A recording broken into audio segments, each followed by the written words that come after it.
Hey Waffle Gang, I do hope you are well. My name is Mark and today we're checking out some more Reddit stories, and if you do love a Reddit story, why not consider hitting that like, subscribe, maybe that notification bell too, and let's crack on with today's first story. Much love guys. Now today's first story comes from Significant Break 316 from the Am I the Arsehole subreddit, and it says, Am I the Arsehole? My friend invited herself to my vacation and I won't let her stay with me.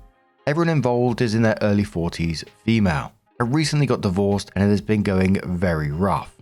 I went to therapy and it helped me tremendously. I'm finally starting to feel like my old self. I got off my rusty dusty, as my grandma would say, hit the gym, reconnected with my friends, and I feel good again. My ex and I used to take frequent vacations, which I enjoyed. There is no reason for me to stop now, so I decided to organize a trip with my friends. I asked 5 of my friends if they wanted to go and 3 said yes. Diane was one of the ones who said no, as she already scheduled a few vacations and had limited time available. No problem. So I researched and found a 4-bedroom Airbnb. Everyone will have their own room. One friend and I each have the master rooms. 1 bed in each room, and the 2 other friends each have a double room. 2 separate beds in each room. Everything is set, flights are booked, it's 1 month away and we're excited. And that brings us to this weekend. Diane called me and said one of her trips fell through and now she has availability to go with us on our trip. Great. I told her our host has multiple properties. I'll ask her if she has another one near ours or if she can recommend a hotel that is close to us. Diane got upset and asked why she can't stay with us. I told her all rooms are taken. She knows this, was telling her about the trip all along. She then asked why can't I switch rooms with one of my friends and she and I share a double room. I told her that I didn't want to. Now, call me selfish, call me mean, call me whatever, but make sure to add that I'm a grown-ass woman who needs her space. I just spent 12 years sharing a room with my ex. I've happily adjusted to being alone. The other ladies are rarely away from their husbands and kids, so they want their space as well. From the beginning, the decision was that everyone would have their own room. I explained this to Diane. She doesn't get it or doesn't want to get it. She then called my friends. She's friends with them through me, who are going on the trip to see if they will share with her. They all said no and suggested that she get an Airbnb or hotel near us and we'll all hang out together. I just want to state that we are all professional women who make good money, so money isn't the issue here. Diane often travels solo because she doesn't want to negotiate with anyone. Her words. She had her own room on the group trip that fell apart. We're not suggesting anything that she has not done previously. So now she isn't talking to any of us. I feel bad that I don't feel bad as much as I should. I've been through enough in the last year. I've just learned how to handle my feelings again. I can't manage hers as well. She knew we had finalized this trip. She knows everyone is looking to get away for their own reasons. We don't want drama and she is bringing it to us. Am I the arsehole for not accommodating her? Absolutely not the arsehole. Now, I love my friends dearly, but I love having my own space as well, especially if you're on holiday or something like that, even just staying, on a city break or something. My own space, I absolutely need it. And also, this wasn't even originally her trip. She already said no and only wanted in after her other holiday plans fell through, which fine in itself, but you can't decline an invite, come back later because your first option collapsed and then expect everyone else to rearrange the trip around you. It's a wild ass mentality. And I personally would feel embarrassed to be that way. Just as I'm saying this, it reminded me of a Christmas work do that we went to Germany, the Christmas market in Frankfurt, and the company paid for it all, but we had to stay with other people and it was random people that they selected on the day, so we got to get to know each other from other departments. The guy was nice, but it was a fucking nightmare.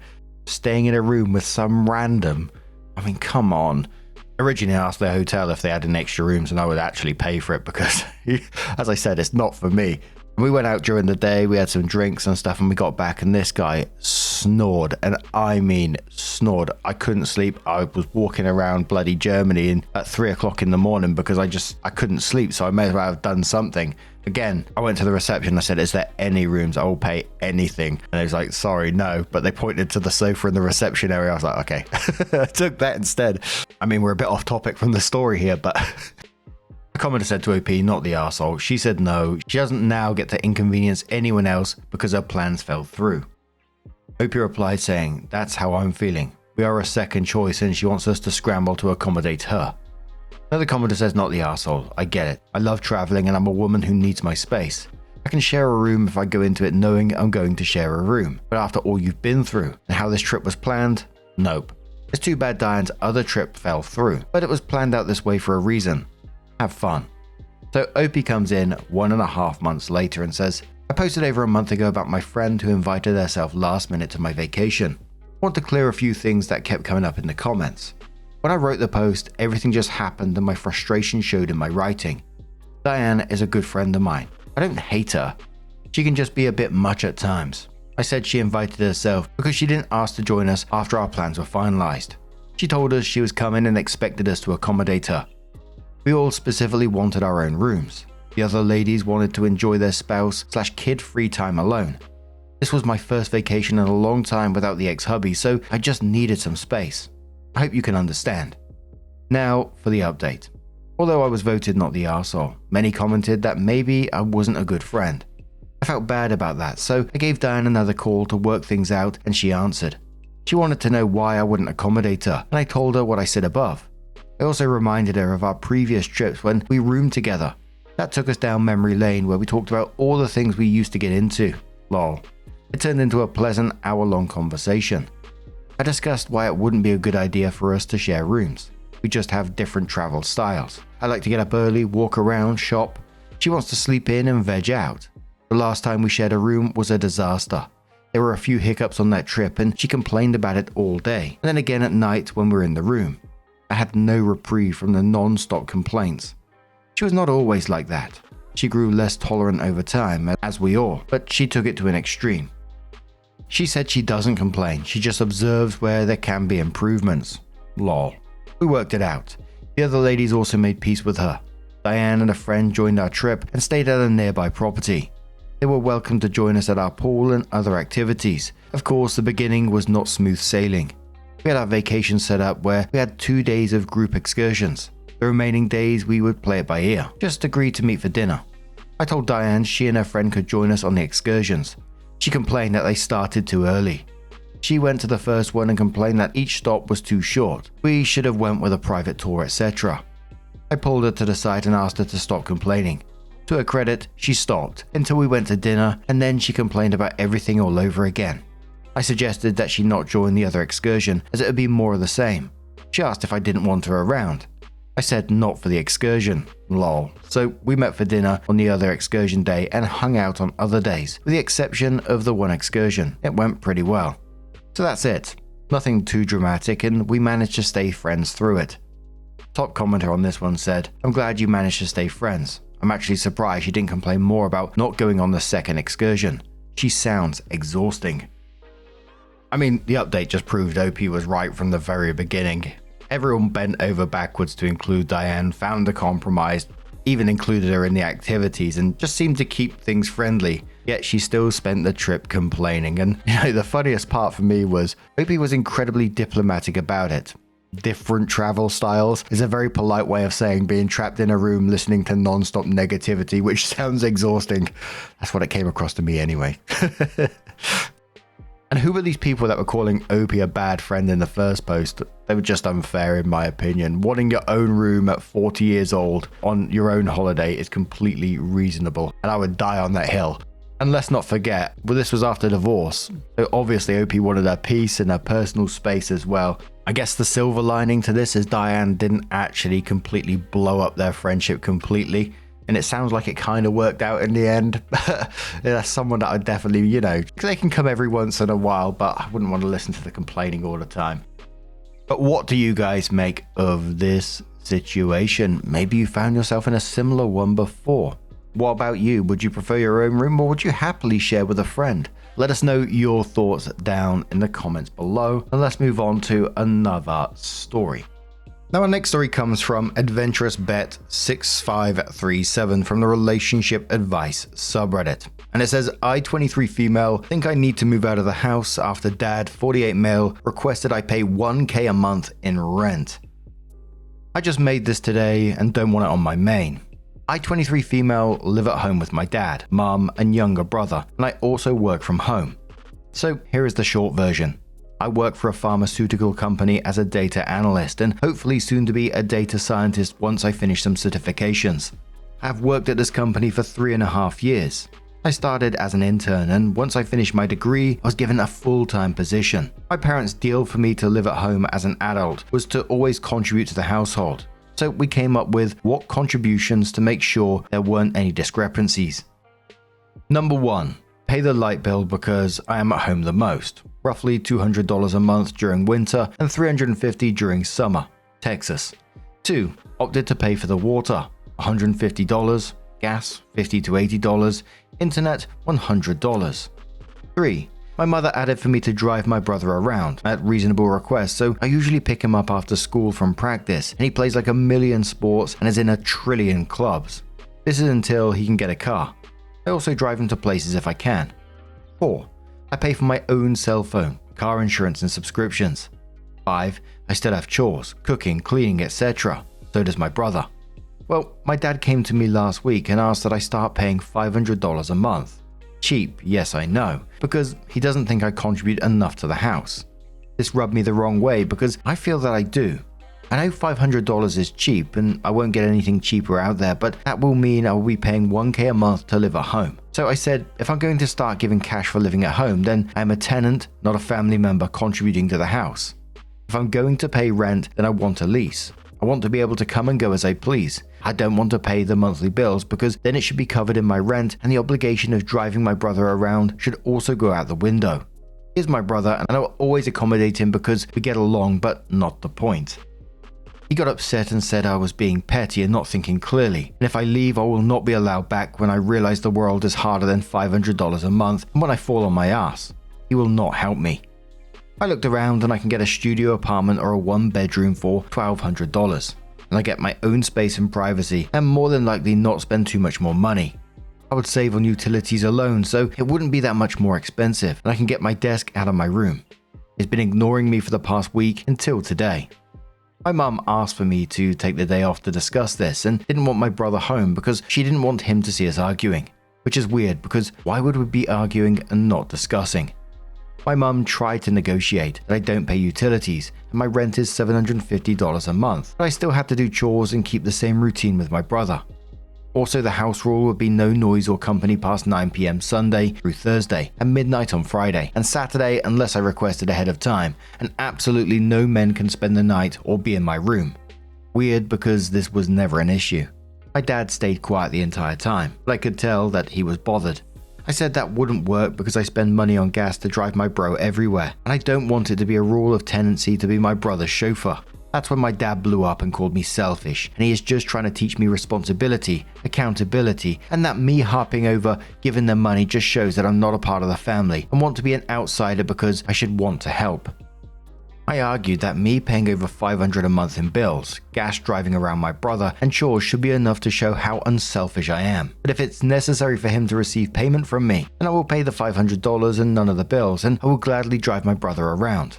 My mum argued that $750 was reasonable, and I said no it's not if you still want me to live here like a teenager.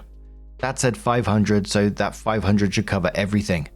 My dad stormed off, and my mother said I'm treating this like a business negotiation, and that she is disappointed in me because my dad only said $500 because I was paying other bills and only wanted to pay $500, all included is a low blow, and renting is a waste of money, and they would feel better if I moved out to a purchased home. Like what? I'm not ready for that level of commitment. It's not the money, but it's a major purchase, and now I feel like the trust I had with them is fractured. Before anyone asks, I don't know if they're in financial distress. My mum is an MRI tech, and my dad is a pipe fitter. Also, if my parents were in financial distress, I would help them 100%.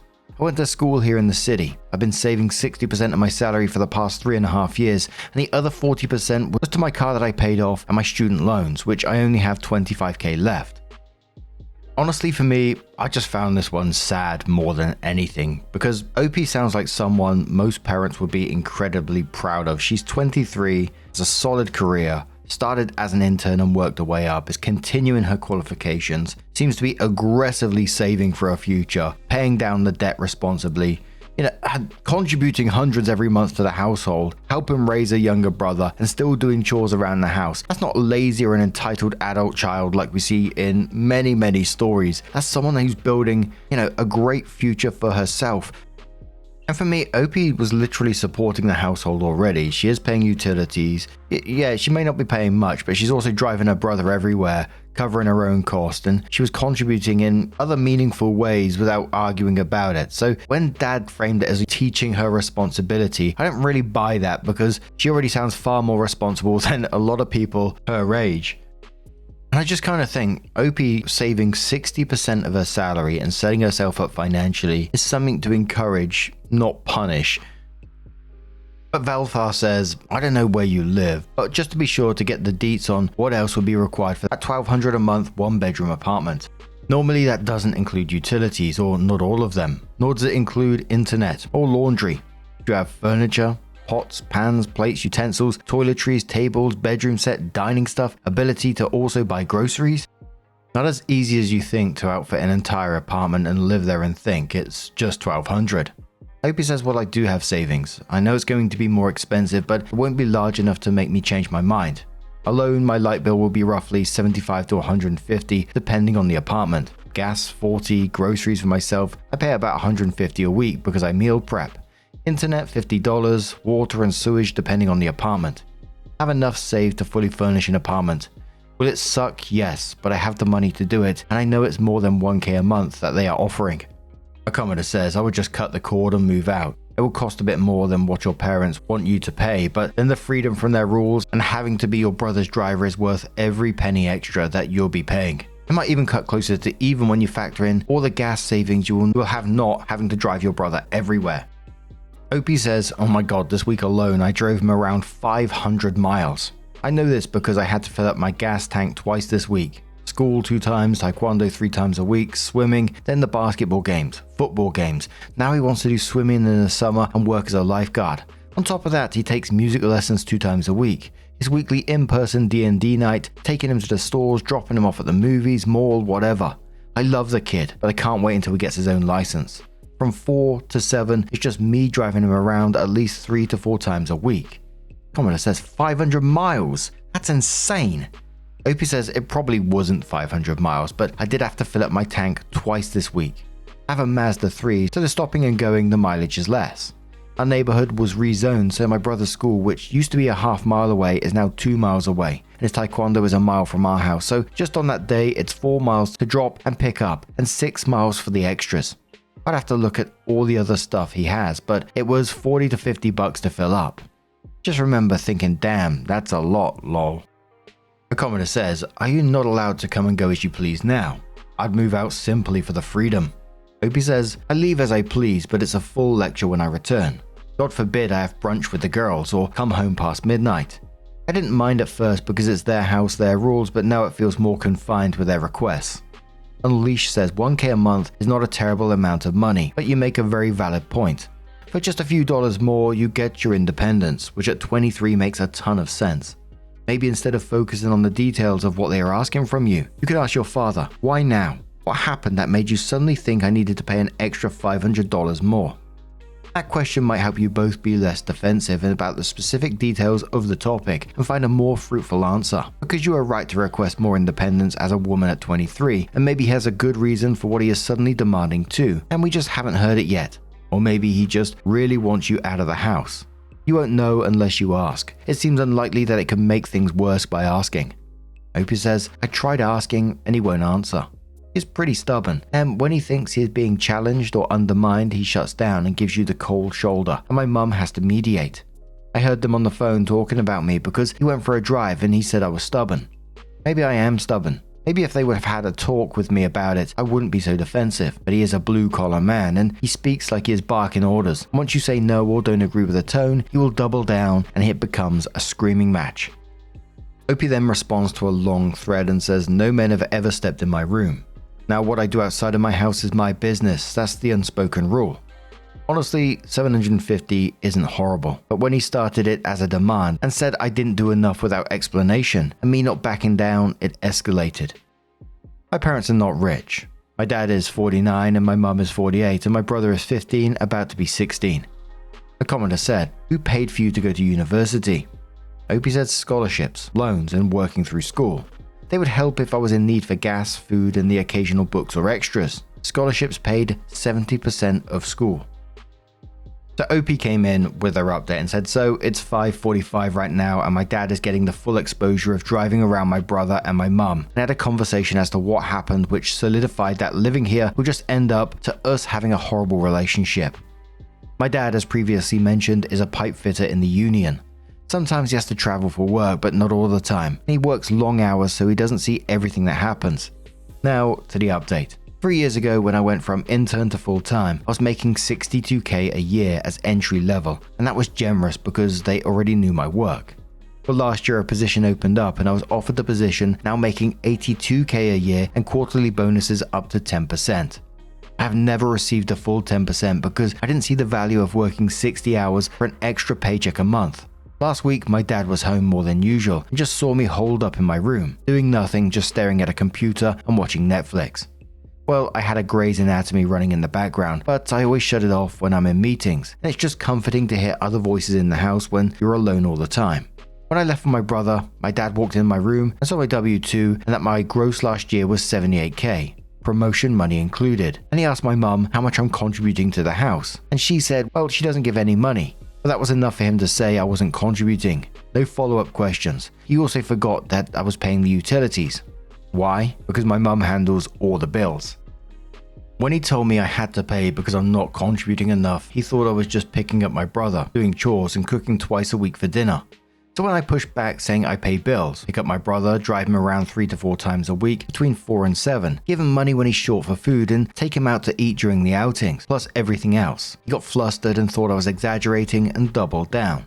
The silent treatment for the whole week he was asking my mum and brother to validate, and when they did, he got even more mad that he didn't know all this because it's obviously my fault for not announcing it to the world. During the first conversation of the 750 and driving my brother around was my mum being selfish because she knew it would fall on her and teaching him to drive. But I explained he knows how to drive. He went to driving school and has a learner's permit, so when he is with me I do let him drive to get comfortable. She didn't realize that he completed his courses, which again is weird to me because she literally signed him up. Even with all this, my dad's biggest issue is that I no longer need them, which is not true. You always need your parents. But after this back and forth and reading a lot of comments and me saying my dad has quirks or shuts down, I just come to realize he and I trigger each other so much. He and I will get into screaming matches because he refuses to admit he is wrong, and I refuse to let him walk all over me. But I know how to apologize as well. He doesn't. He will just pretend like it didn't happen. This is just not going to work out. She finally agreed to it and will speak to my dad because it will just continue to escalate. I did offer them to come and walk some apartments with me so they feel involved, and my mum said yes, but she will see what my dad will say because he doesn't want me to move out and is really upset that I won't back down from that. But I honestly don't see us coming back from what happened this past week and today. I know it will just escalate. I haven't even addressed why he was in my room and looking through my stuff to see my W-2s. Right now, my dad is getting frustrated driving around to just wait on my brother and then drive again in high traffic times, which has been my life for 3 years. The only difference is that when I took that role and responsibility, my brother was only 13 years old, so he didn't have a lot of extracurriculars. My mum knew, but she was happy with the arrangement because she didn't have to deal with it. She also apologized for her role in saying that I'm trying to negotiate because she understands that I do a lot for my brother, and that will fall on them, at least until he gets his license. Once I move out, depending on where I move, I wouldn't mind helping out and driving him around maybe once or twice a week because I do enjoy spending time with him, and so do my friends. Once a week after his extras, we go to Chili's and eat and hang out with my friends, and I know I would miss him too much if I just stopped being around him. There are so many times we just sit in the car, eat and laugh and gossip, but hopefully we find something this weekend and I can move within the next month. Hopefully my dad and I will be on speaking terms by the time I move out. I'm going to step away and go get dinner with my friends and just get it off my mind. Opie responds to a long comment and says, yes, we are Mexican American. My mum's family is from Texas before it was Texas and my dad is first generation. Informal says, serious question. If you've been living at home and getting paid $60K then $85K, why not just buy a home? Should you not have significant savings at this point?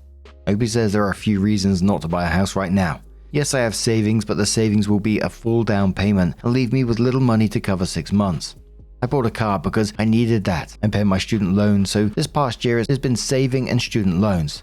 In Houston, I want to buy a decent home in a decent area. The average is $300k plus, unless I look at townhomes, etc. I did look once I received a pay increase to see what I would need, and it'd be somewhere between $55k to $65k for a 20% down payment, because I don't want PMI. I come out of the update thinking, the dad is an absolute tool in this, but the mum was frustrating me as well, because in the update she seemingly knew everything Opie was contributing the entire time, but still allowed the dad to run with his own narrative that Opie was doing nothing for the household. She knew OP paid the utilities, she knew that OP was driving brother around and supporting in that way. She knew that OP was making mum's life easier for years, yet instead of shutting all this down, the whole thing, which she could have just turned around and said actually she already contributes a lot, she let it escalate into this huge thing. And then during this negotiation, she tried to keep the arrangement that seemed to benefit her the most, OP paying rent, and still continuing to do all the brother duties and the household expectations. That part stood out to me. Do I think the mum was being malicious in this? Probably not, but she got very comfortable with how much OP was carrying at the same time. And I agree with OP, I think now is the time to move out. I think living separately might genuinely save a relationship with her parents in the long term. And it seems, obviously I don't know the housing market and all that kind of stuff, renting market, but it seems that OP is in a good position to be doing so. Getting her own freedom. She can have a brother around her own house. They can do what they want then, right? Brother can come round and have sleepovers. I'm sure he'd love that bit of freedom for himself as well. So they get to keep that strong bond. Hopefully the relationship with the parents is better and all that good stuff. But what do you guys make of this situation? Let us know your thoughts down in the comments below. And just a huge thank you for being here today, getting involved in the stories, your love, your support, your time. It always means the absolute world to me. So thank you so much for being here. And hopefully I'm going to see you in the next one. Take care and much love.